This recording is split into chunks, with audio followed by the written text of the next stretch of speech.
Hello aspirants. तो आज की इस वीडियो में हम लोग एक अलग ही टॉपिक के बारे में डिस्कशन करने वाले हैं। और अभी जैसा कि आप लोगों को पता है कि अब नीट में ज़्यादा वक्त रहा नहीं है और नीट का ये पीक वक्त चल रहा है। जैसे कि अभी चल रहा है सितंबर, ऑलमोस्ट ख़त्म हो चुका है। अक्टूबर, नवंबर, दिसंबर 3 महीने इधर हो गए। 4 महीने जनवरी, फरवरी, मार्च, अप्रैल उधर हो गए। तो 3, 4, 7 महीने अभी बचे हुए हैं। अगर इन 7 महीनों में से देखो तो फरवरी तक का जो टाइम है वो आपके पढ़ने के लिए होता है। फरवरी के बाद का जो टाइम आपके रिवीजन के लिए, टेस्ट के लिए, इन सब के लिए होता है। एक सीरियस एस्पिरेंट जो होगा तो वो फरवरी के स्टार्ट में या फरवरी के मिड तक अपना सिलेबस कंप्लीट कर चुका होगा, ताकि मार्च और अप्रैल को वो रिवीजन और टेस्ट में दे सके। ठीक है, मैंने जैसे किया था मैं अपनी बात वही बता रहा हूँ। तो इस वीडियो में मैं ये डिस्कस करने वाला हूँ कि आज जबकि 7 महीने बचे हुए हैं तो मैं इस वक्त क्या कर रहा था नीट के 7 महीने पहले, ताकि आपको ये एक लेवल पता चल जाए कि अगर मुझ जैसा बंदा भी 685 कर सकता है तो आप लोग 720 भी कर सकते हो। मतलब कि मैं अपना थोड़ा बैकग्राउंड बताता हूँ कि 11th मेरी ऑलमोस्ट, मैं ऊपर से बता रहा हूँ, डीपली नहीं जा रहा हूँ, ठीक है। 11th मेरी ऑलमोस्ट थोड़ी सी वेस्ट ही चली गई थी। बुक्स का नहीं पता था, टेस्ट नहीं देता था, नहीं कुछ क्वेश्चंस प्रैक्टिस करता था, कुछ नहीं करता उतना, ठीक है। तो 12th में जब इंटर किया था तो ऐसा था कि जब 11th के फिजिक्स के क्वेश्चन उठाए तो मुझसे नहीं बने थे, ऐसा था, ठीक है। तो फिर 12th के स्टार्टिंग में मैंने ये सोचा कि मुझे अब 11th भी रिवाइज करने हैं और 12th भी करना है। और ये जो वक्त है ना, अभी 7 महीने पहले, तो यही वक्त है जबकि 1 महीने बाद हाफ ईयरली एग्ज़ाम शुरू होते हैं। तो स्कूल के भी अलग तैयारी होती है, प्रैक्टिकल्स होते हैं, फिर उसके जो एक्टिविटीज़ वगैरह वो भी, मैं हर चीज़ में पार्टिसिपेट करता था। यहाँ तक कि मैं उधर हेड बॉय भी था, तो उधर की भी सारी चीज़ करना, तो वो सारे काम थे। अब मैं बताता हूँ कि अब मैं अपने लेवल बता चुका हूँ आपको कि थोड़ा सा मेरा लेवल गिरा हुआ था। अब अगर आप इस लेवल पे हो तो आपको इंस्पिरेशन मिलनी चाहिए कि आप भी ज़रूर अपनी तैयारियों को बूस्ट कर सकते हो, ठीक है। लेकिन अगर आपकी तैयारी इससे ज़्यादा है तो ओवर कॉन्फिडेंस में मत जाना। अपनी तैयारी को इतना बूस्ट करना कि अगर मुझ जैसा बंदा भी 685 ला सकता है तो आपकी तैयारी मुझसे ज़्यादा है तो आप 720 स्कोर करना। और नीट 25 में तो उसकी ज़रूरत ही है 720 की, ठीक है। तो ये सारी बेसिक्स बात है जो कि मैं अपना बैकग्राउंड बताना चाह रहा था, ताकि आपको पता चल जाए कि मेरा लेवल कहाँ था, ठीक है। अब वीडियो को स्टार्ट करते हैं। मेन मकसद है मेरा इस वीडियो में कि आपको मैं एक लेवल बता सकूं कि इस लेवल के ऊपर अगर आप हो या इसके आसपास में हो तो इसका मतलब है कि आप भी कर सकते हो, ठीक है।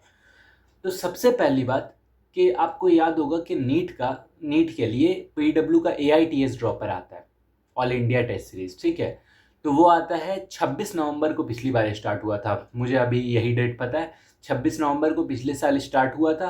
और यही वक्त था जबकि उसके लिए रजिस्ट्रेशन हो रहा था, ठीक है।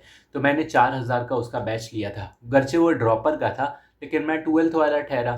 तो मैंने सोचा कि मैं एक ड्रॉपर बन के अभी जी लेता हूँ ताकि मुझे बाद में ड्रॉप ना लेना पड़े। तो मैंने ड्रॉपर का AITS लिया और अभी लिया था, लेकिन 26 नवंबर से स्टार्ट था। और अभी मैं क्या कर रहा था, मैं अपने 11th का जो चैप्टर्स था ना, हर हफ्ते एक चैप्टर, 2 चैप्टर रिवीजन करता। कैसे रिवीजन करता था, यूट्यूब से पूरा वन शॉट देख लेता था, क्योंकि एक बार पढ़ चुका हूँ ना। वन शॉट देख लेता था, फिर मॉड्यूल बनाता था, फिर उसके बाद आराम से PYQs करके फिर टेस्ट वगैरह जो भी होता उसको करता था, ठीक है। वो काम थे। बुक्स की अगर बात बताऊं तो बुक्स मेरे पास अब भी उतने अच्छे नहीं थे। मतलब मुझे नहीं पता था फिजिक्स में DC पांडे कर लो तो बहुत अच्छी बुक है, या इवन मेरे पास PWLN, मैंने बताया ना आपको, मैं किसी बड़ी कोचिंग में नहीं पढ़ता था। मेरे लोकल में एक कोचिंग है, अच्छी कोचिंग थी, टैलेंट जोन एकेडमी, तो मैं वहीं पढ़ता था, ठीक है। मैं वहाँ के टेस्ट के स्कोर्स बताता हूँ आपको, जहाँ मेरा जो कोचिंग है। मुझे इस वक्त टेस्ट में आते थे मार्क्स 450 के अराउंड आते थे। मतलब मेरे मार्क्स कभी भी ऐसे नहीं रहे कि एक टेस्ट में 400 आ रहा है, अगले में 600 आ गया, अगले में 500, ऐसा भी नहीं होता था। मेरे टेस्ट में अगर 400 आ रहे हैं तो अगले में 420 या फिर 380 ऐसे आ सकता है। मतलब एक रेंज होता था मेरा, मेरा जंपिंग वाला नहीं होता था, मेरा एक रेंज होता था, ठीक है। तो उसी रेंज की मैं बात कर रहा हूँ। तो उस वक्त मेरे 450 के अराउंड, अब आप लोगों को विश्वास नहीं हुआ कि इतने कम मार्क्स आते थे, तो सही मानों में इतने कम ही आते थे। अब मेरे पास स्क्रीनशॉट्स हैं नहीं, मैंने मोबाइल फॉर्मेट मार दिया। और PW के AITS का जो रिज़ल्ट आया था ना मेरा, तो दिसंबर तक का मैं दिखा सकता था आपको कि उसमें मेरे 500 के अंदर थे। लेकिन दिसंबर तक का अब नहीं दिखा सकता हूँ क्योंकि PW का AITS ख़त्म हो चुका है, मतलब उसको बैच से हटा दिए अब।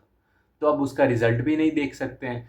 तो मतलब कि अब कहीं प्रूफ नहीं है, बहुत कम इक्का दुक्का प्रूफ होगा जो कि गूगल फोटोज़ में जाकर चेक करूंगा ना तो मुझे स्क्रीनशॉट्स मिल जाएंगे, लेकिन बहुत कम। मैं अपनी पर्सनल बात बता रहा हूँ कि मेरे 450 ही आया करते थे। तो अगर आपके इसके अराउंड है या 400 भी आ रहे हैं, इसका मतलब है कि आपकी तैयारी हो सकती है, अब भी वक्त है। 7 महीने बहुत ज़्यादा होते हैं।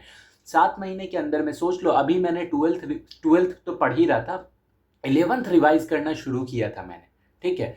तो 11th रिवाइज करना शुरू किया था मैंने, तो अभी से लेकर के 7 महीने के अंदर में, 7 क्या बोल रहा हूँ मैं, आगे के 2 महीने हटा दो, 5 महीने, क्योंकि मैं जनवरी में ही ख़त्म कर लिया था अपना सिलेबस। तो यही 4-5 महीने के अंदर में मैंने क्या किया था, पूरे 12th पढ़ा था, पूरे 11th का रिवीजन किया था। सारे डीसी पांडे मैंने मंगवाई थी आपको अक्टूबर नवंबर के लास्ट में मंगवाई थी। तो डीसी पांडे नवंबर के लास्ट में मंगवाया था, और डीसी पांडे को मैंने 2 महीने में 2 वॉल्यूम ख़त्म कर दी थी, 2-3 महीने में 2 वॉल्यूम ख़त्म कर दी थी। एक वॉल्यूम पूरे 11th का, एक वॉल्यूम पूरे 12th का, मैंने उसे उड़ा दिया था पूरा 3 महीने के अंदर में। तो वो बुक मुझे लास्ट में मिली, मैंने उसे तभी ख़त्म कर दिया। लेकिन मैंने अपनी स्पीड बढ़ाई इस वजह से, ताकि मैं जनवरी तक किसी भी हालत में सिलेबस फिनिश कर लूँ। देखो आप लोगों को क्या है कि आप लोगों को कोचिंग के साथ चलना है, सिलेबस वो ख़त्म कर रहा है, बाद में कर देगा, कोई बात नहीं, चल जाएगा। मेरा केस क्या था, मेरा जो कोचिंग था वो भी ऐसे ही था। 15 मार्च को उसका डेट था, 15 मार्च को, कि सिलेबस फिनिश करेगा।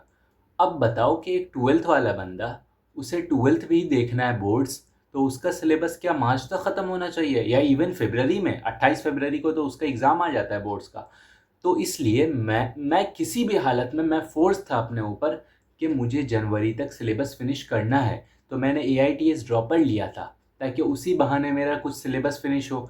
फिर उधर कोचिंग में जो टेस्ट चल रहे थे वो दे रहा था।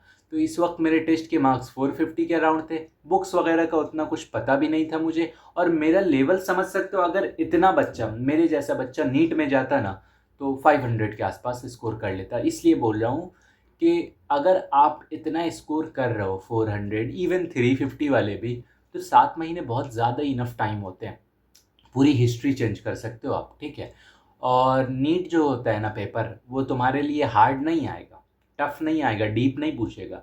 तुम्हारे लिए अब जो है वो थोड़ा सा कंसेप्चुअल होगा, कैलकुलेटिव होगा, बट जल्दी करना होगा आपको। मेन चीज़ है टाइम मैनेजमेंट, तो आपको टाइम मैनेजमेंट अच्छे से देखना है। तो इसलिए सेल्फ मोटिवेटेड रहो, ये डिप्रेशन विप्रेशन का शिकार मत बनो, वो सब बाहरी चीज़ें होती हैं। सेल्फ मोटिवेटेड रहो, और क्वेश्चंस प्रैक्टिस जितने से ज़्यादा कर सकते हो उतने करो। मैं अपना बताऊं तो एक दिन में 300 क्वेश्चंस कर जाता था मैं। तो 300 शायद ज़्यादा बोल दिया, शायद ज़्यादा, 200 क्वेश्चन, 200, क्योंकि 70 क्वेश्चन 60 क्वेश्चन मैंने फिज़िक्स के मान लिए, 50 क्वेश्चन मैंने बायो के मान लिए, 50 क्वेश्चन केमिस्ट्री के, और कुछ PYQs कर लिए, कुछ PDF वगैरह से कर लिए। तो ऑलमोस्ट 200 क्वेश्चन। बट लास्ट के दिनों में, यही जनवरी आते आते में, मैंने ज़्यादा कर दिया था, ठीक है। और इस वक्त में 7 महीने पहले मुझे टेस्ट एनालिसिस के बारे में कुछ नहीं पता था कि टेस्ट एनालिसिस कैसे होता है, क्या होता है, ठीक है। एक लास्ट मेजर बात बताऊंगा, शॉर्ट नोट्स। यही वक्त था कि जब मैंने अपने शॉर्ट नोट्स को चालू किया था, ठीक है। मतलब आज से 2-3 हफ्ते के बाद मैंने अपने शॉर्ट नोट्स बनाने शुरू किए थे। मुझे धीरे धीरे एहसास होने लगा था कि शॉर्ट नोट्स बहुत ज़रूरी होते हैं। मैं सबके मुंह से सुनने लगा था शॉर्ट नोट्स, तो मैं शॉर्ट नोट्स बनाने लगा था। तो आप लोगों से भी ये रिक्वेस्ट करूँगा कि अभी ये वक्त है, अब शॉर्ट नोट्स बनाओ। मेरे पास तो कम वक्त था कि शॉर्ट नोट्स बनाता, फिर उसके बाद 11th का भी पूरा बनाना था, 12th का भी पूरा बनाना था, और पढ़ मैं 12th रहा था। इस वजह से मेरे पास तो कम टाइम था। आप लोगों के पास ज़्यादा टाइम है, तो आप लोग पूरा मैनेज करो। अभी 11th पढ़ रहे हो, बीच में आ गए होगे आप लोग, तो शॉर्ट नोट्स बनाना शुरू कर दो, ताकि बाद में कभी भी बैकलॉग या कुछ रिवीजन में कुछ दिक्कत ना आए। शॉर्ट नोट्स बनाओ, टेस्ट एनालिसिस करो, टेस्ट प्रॉपर देते रहो, कम मार्क्स आए डिप्रेशन में मत जाओ, टेस्ट एनालिसिस करो, अपनी गलती देखो, कंपटीशन करो, कंपटीशन, ठीक है। और आगे बढ़ो दूसरों से, ठीक है। ये हो गई बात, ये सारी चीज़ें। और बुक्स का प्रॉपर ध्यान रखो, सही बुक्स होंगी उसे सॉल्व करने का फ़ायदा होगा, गलत बुक्स होंगी टाइम वेस्ट होगा, फ़ायदा भी नहीं होगा, और नुकसान होगा, मतलब डिप्रेशन में रहोगे। इस वजह से सही बुक्स चूज़ करो। मैंने बुक्स पर ऑलरेडी वीडियो बना रखी है, वो भी देख सकते हो। बाकी अगर तुम PW के ऑनलाइन बैचेज़ में पढ़ते हो या फिर कहीं भी पढ़ते हो, तो अपने बैच को अच्छे से फॉलो करो, अपने से एडवांस मत बनने की कोशिश किया करो कि अरे मैं ये कर लूँगा, मैं वो कर लूँगा अपने से, नहीं।